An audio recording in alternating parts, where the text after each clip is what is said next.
ሬዲዮ 98.7 የዕለተ አርብ ሚያዝያ 1 ቀን 2018 ዓመተ ምህረት የሰዓቱን ዜናዎቻችንን ይዘን ቀርበናል። ከዜናዎቹ ጋር አይንሸት ሙሉጌታ ነኝ። ዋናዎቹን በማስቀደም እጀምራለሁ። አብራችሁን ቆዩ። በዋግምራ ዞን በድርቅ ሳቢያ ከ4000 በላይ ነዋሪዎች መሰደዳቸው ስለመሰማቱ፣ የሸሪዓ ፍርድ ቤቶችን ነጻነት የሚደነግግ አዲስ ረቂቅ አዋጅ ለፓርላማ ቀርቧል ስለመባሉ፣ እስራኤል በኢራን ላይ ጥቃቷን ስታቆም በሊባኖስ በኩል ግን ዘመቻዋን እንደምትቀጥል ስለማሳወቋ፣ አድማጮች ዜናዎቹን በዝርዝር አስደምጣችኋለሁ። በድጋሚ አብራችሁን ቆዩ።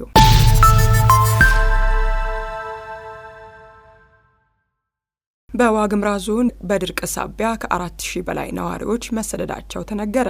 በአማራ ክልል በዋግምራ ብሔረሰብ አስተዳደር ዞን ጻግብጂ ወረዳ በሚገኙ 4 ቀበሌዎች በተከሰተ ድርቅ ሳቢያ ከ4000 በላይ ሰዎች ቀያቸውን ጥለው ወደ ተለያዩ ከተሞች መሰደዳቸውን የአካባቢው ነዋሪዎችና መምህራን ገለጹ።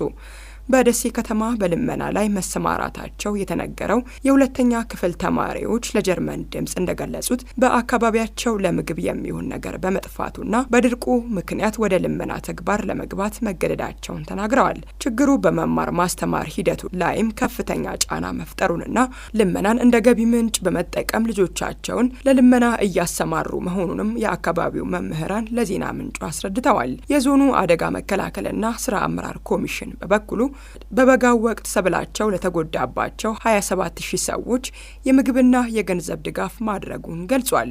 ሆኖም ልመናን እንደ ልማድና እንደ ተጨማሪ ገቢ ምንጭ የሚጠቀሙና ህጻናትን ለልመና የሚያሰማሩ አካላት ላይ ጥብቅና ህጋዊ እርምጃ ለመውሰድ የዞን ግብረ ኃይል ማደራጀቱንም አሳውቋል።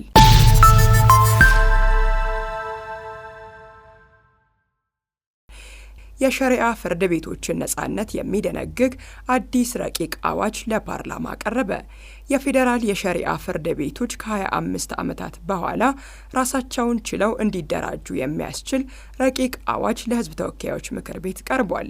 ረቂቅ አዋጁ የራሱ ህጋዊ ሰውነት ያለው የፌዴራል ሸሪዓ ፍርድ ቤቶች አስተዳደር ጉባኤን የሚያቋቁም መሆኑም ተገልጿል። ይህ አዲስ የሚቋቋመው ጉባኤ የፌዴራል ጠቅላይ ፍርድ ቤት ፕሬዝዳንትን፣ የፌዴራል ጠቅላይ የሸሪዓ ፍርድ ቤት ፕሬዝዳንትና ምክትል ፕሬዝዳንትን እንዲሁም ከኢትዮጵያ እስልምና ጉዳዮች ጠቅላይ ምክር ቤት የኡላማ ጉባኤ የተመረጡ አባላትን በአባልነት የሚያካትት ይሆናልም ተብሏል። አዋጁ ፍርድ ቤቶቹ የራሳቸው የዳኝነት መተዳደሪያ ጉባኤ እንዲኖራቸውና ሙሉ የአስተዳደርና የዳኝነት ነጻነት እንዲያገኙም ያደርጋል።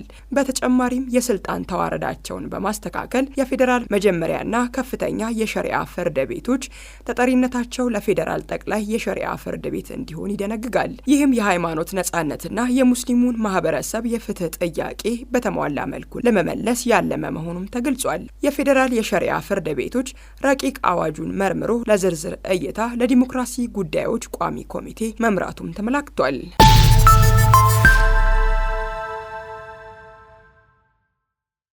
ኢትዮጵያ ብራዚል ስጋን ጨምሮ 17 የግብርና ምርቶችን ወደ ሀገር ውስጥ እንድታስገባ ፍቃድ ሰጠች። ብራዚል የበሬ የዶሮና የአሳማ ስጋን ጨምሮ 17 የግብርና ምርቶችን ወደ ኢትዮጵያ ለመላክ የሚያስችላትን የገበያ ፍቃድ ከኢትዮጵያ ማግኘቷ ተገልጿል። ይህ ውሳኔ ኢትዮጵያ የምግብ ምርቶች አቅርቦቷን ለማስፋፋት በምታደርገው ጥረትና ብራዚል ዓለም አቀፍ የግብርና ተጽዕኖዋን ለማሳደግ በምታከናውነው ተግባር መካከል እያደገ የመጣውን የኢኮኖሚ ትስስር የሚያሳይ ስለመሆኑም ተገልጿል። የብራዚል የግብርና ሚኒስቴር በበኩሉ ይህ ስምምነት በሁለቱ ሀገራት መካከል ያለውን የንግድ ግንኙነት ወደ አዲስ ምዕራፍ የሚያሸጋግር ነው ሲል ገልጿል። በጥር ወር 2018 ዓመተ ምህረት አሜሪካ በህይወት ያሉ ከብቶችን የአንድ ቀን ጫጩቶችንና እንቁላሎችን ወደ ኢትዮጵያ ለመላክ የሚያስችላትን የገበያ ፍቃድ ማግኘቷ ይታወሳል። የአሜሪካ የግብርና መስሪያ ቤት በወቅቱ እንደገለጸው የኢትዮጵያ ግብርና ባለስልጣን የገበያ ፍቃድ ጥያቄውን ያጸደቀው በታህሳስ 7 ቀን 2018 ዓመተ ምህረት እንደነበር ማሳወቁ ይታወሳል።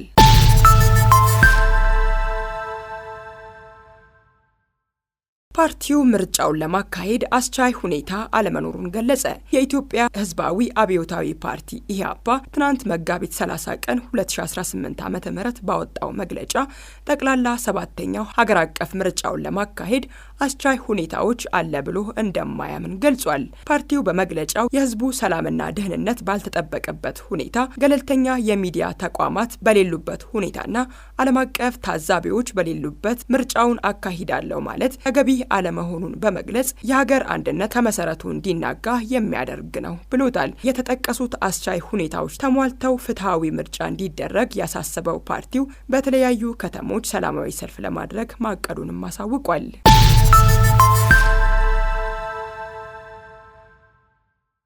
የአዲስ አበባ ቄራዎች ድርጅት ለትንሳኤ በዓል ከ4000 በላይ እንስሳትን ለእርድ ማዘጋጀቱን ገለጸ።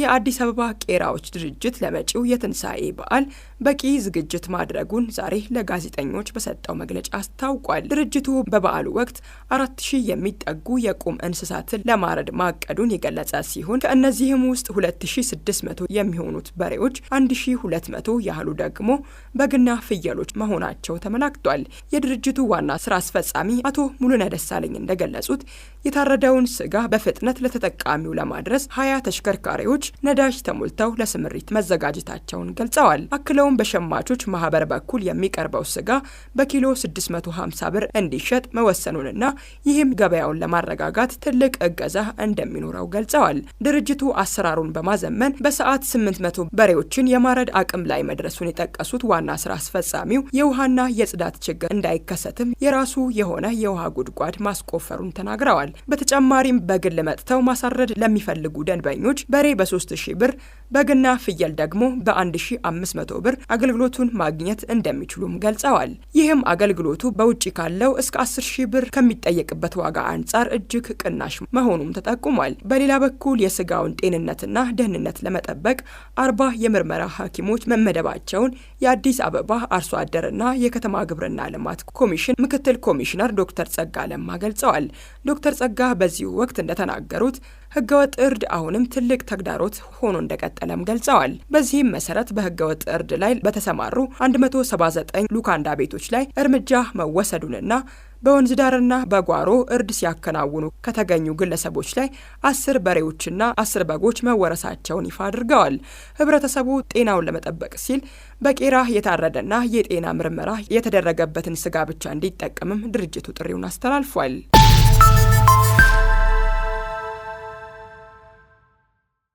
ሶማሊያ ለመጀመሪያ ጊዜ ከባህር ላይ ነዳጅ ለማውጣት ቁፋሮ ልትጀምር ነው። ሶማሊያ ከቱርክ መንግስት የነዳጅ ቁፋሮ ኩባንያ ጋር በመሆን የመጀመሪያዋን በባህር ላይ የነዳጅ ቁፋሮ ልትጀምር መሆኑን አስታውቃለች። ሶማሊያ እዚህ ውሳኔ ላይ የደረሰችው ባለፈው ዓመት የተደረገው የነዳጅ ፍለጋ ውጤታማ መሆኑን ተከትሎም ነው። የቱርክ ፔትሮሊየም ኮርፖሬሽን ነዳጅ ቆፋሪ መርከብ የመጀመሪያውን ዓለም አቀፍ ተልዕኮ ለመጀመር በአረቢያን ባህር ላይ ወደሚገኘው የሶማሊያ ግዛት ማምራቱ ተመላክቷል። በቅርቡ በተደረገው የነዳጅ አሰሳ የተለዩ የውሃ አካባቢዎች ላይ ጥልቅ ቁፋሮ እንደሚጀምርም ተገልጿል።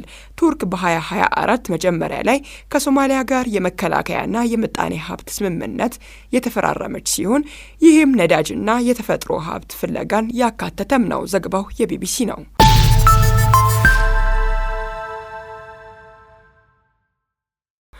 ዲሞክራቲክ ሪፐብሊክ ኮንጎ ንካምባን ቅድስት ከተማ ስትል ሰየመች። የኮንጎ ዲሞክራሲያዊ ሪፐብሊክ ፕሬዝዳንት ፌሊክስ ሺሴኬዲ ንካምባ የተባለችውን ከተማ ቅድስት ከተማ በማለት በይፋ ስያሜ ሰጥተዋል።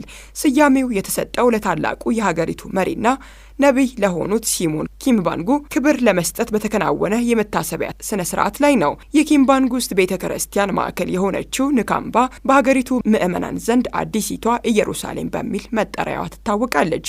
ነቢዩ ሲሞን ኪምባንጉ ስለ ሰው ልጅ ክብር ባደረጉት ተጋድሎና በሰላማዊ መርሆቻቸው የሚታወሱ መሪም ናቸው።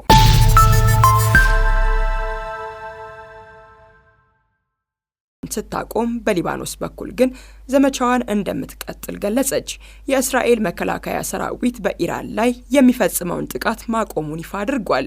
ሆኖም ሊባኖስ ውስጥ የሚካሄደው ወታደራዊ ዘመቻ ተጠናክሮ እንደሚቀጥል መግለጹን የሮይተርስ ዘገባ ያመለክታል። የእስራኤል ጦር በሊባኖሷ ትይሬና ናባቲህ አካባቢዎች ላይ ተከታታይ የአየር ጥቃቶችን የፈጸመ ሲሆን ይህም በአሜሪካና በኢራን መካከል ተደረሰ የተባለውን የተኩስ አቁም ስምምነት ሊባኖስ ላይ ተግባራዊ እንደማይደረግ አመላካች ሆኗል። የእስራኤል ጠቅላይ ሚኒስትር ቤንጃሚን ኔታንያሁ የተኩስ አቁሙ ከሂዝቦላ ጋር ያለውን ግጭት ያካትታል መባሉን ውድቅ አድርገዋል።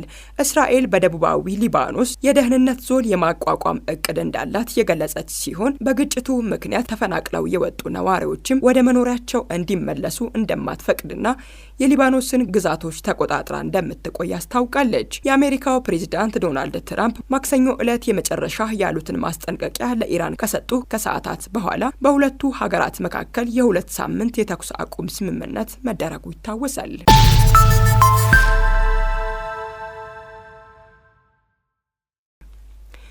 የነዳጅ ዋጋ በዓለም አቀፍ ደረጃ ዝቅ ማለቱ ተሰማ።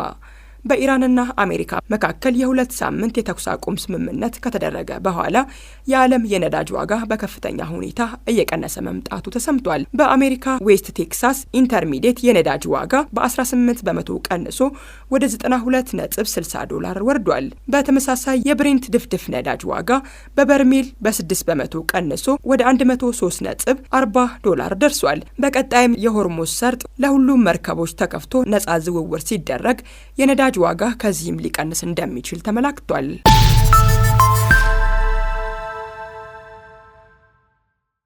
ከሀራምቤ ሬዲዮ 98.7 የሰዓቱ ዜናዎቻችን የእስካሁኖቹ ነበሩ። ዋና ዋናዎቹን በማስታወስ አበቃለሁ። በዋግምራ ዞን በድርቅ ሳቢያ ከ4000 በላይ ነዋሪዎች መሰደዳቸው ስለመሰማቱ፣ የሸሪዓ ፍርድ ቤቶችን ነጻነት የሚደነግግ አዲስ ረቂቅ አዋጅ ለፓርላማ ቀርቧል ስለመባሉ፣ እስራኤል በኢራን ላይ ጥቃቷን ስታቆም በሊባኖስ በኩል ግን ዘመቻዋን እንደምትቀጥል ስለማሳወቋ፣ ከዓለም አቀፍ ለሰዓቱ ያጠናቀርናቸው ዜናዎቻችን እስካሁኖቹ ነበሩ። ዜናዎቹን አይንሸት ሙልጌታ አስደመጥኳችሁ። ቀሪ የጣቢያችን ዝግጅቶች መደመጣቸውን ይቀጥላሉ። በያላችሁበት ሰናይ ቀን ይሁንላችሁ።